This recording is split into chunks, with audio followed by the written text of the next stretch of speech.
Hi, my name's Josh Lawler. I've been living in Seattle for 7 years. Outside of being a scientist, I think I'm probably foremost a dad. I'm the father of 2 boys, one 8-year-old and one 4-year-old. I took both of my boys fishing for the first time. We piled into the canoe, and my older son had a new small fishing rod that he was using, and my younger son really, really wanted one.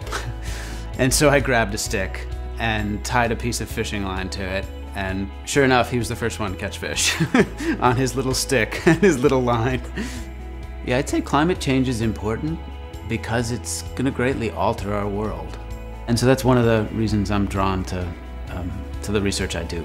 There's a second way that I realized climate change was important to me, and that was at a neighborhood barbecue where I talked with the neighbors. She said to me, given how bad it's gonna be, and given the change that we might see, what are you gonna give your kids?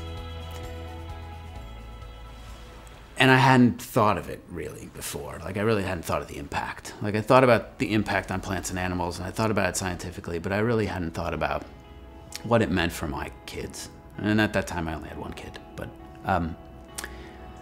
that made me much more interested in dealing with climate change as a problem.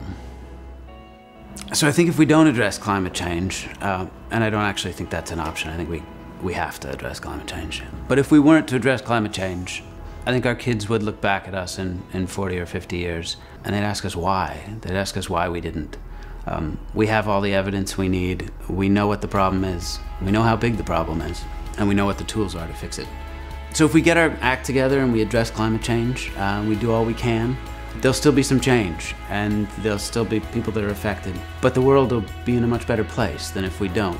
Generations will look back at us and they'll be proud. They'll be elated that we actually addressed climate change.